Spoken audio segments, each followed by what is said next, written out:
school property. That's what you want, right? Equal rights? You go. I'm filming you. Oh, I'm gonna hurt you. I'm gonna hurt you. Because you have a mask on. Oh, shit. Hey.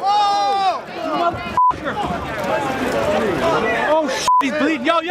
Hey, medic! He's bleeding. Hard.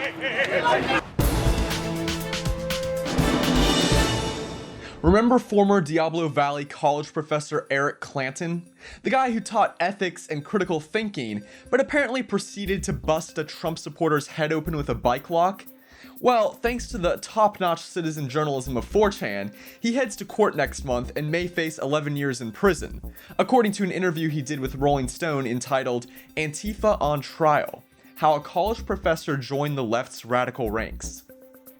I love how this headline suggests that it's unusual for professors to be part of the radical left. Perhaps this author needs to tune into Campus Unmasked.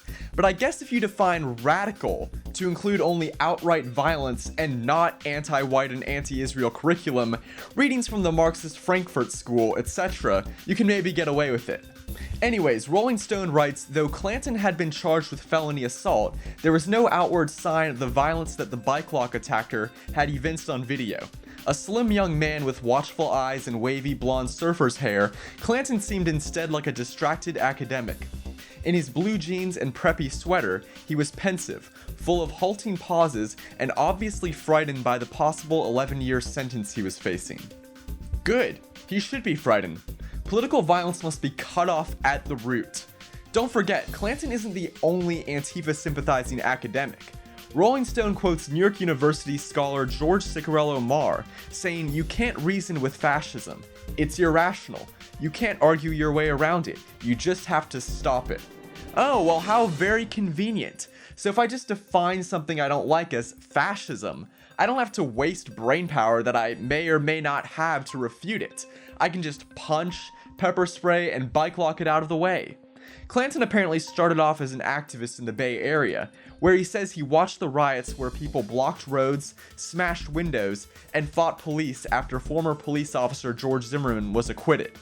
He took part in the protests, or riots, that took place after the Michael Brown and Eric Garner cases, and got arrested during the Garner one. You know, I don't know if I actually want Clanton in prison, because at that time, he taught inmates the work of anarchist Emma Goldman and communist Angela Davis. But listen to some of the lingo the bike lock professor uses. He refers to the structural violence of the state, and I don't think he's talking about specific states like totalitarian dictatorships there, but instead violence inherent when you have any sort of government. Even more curious is when he dismisses the concept of moral high ground as something created by the narrative class. Are these the sort of people you want teaching in universities? People who think morality is just another narrative? Who think respect and decency are just weapons used to oppress them?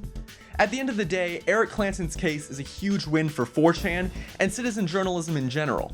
If the mainstream media won't hold these domestic terrorists to account, there at least seems to be a whole generation of sleuthy sentinels out there whose investigative skills are matched only by their razor-sharp wit and devotion to Western values. For Campus Unmasked, I'm Rob Shimshock. If you like this video and support our mission, please make sure to comment and subscribe. If something happens on your campus and you'd like us to investigate, send us details using the form on campusunmasked.com.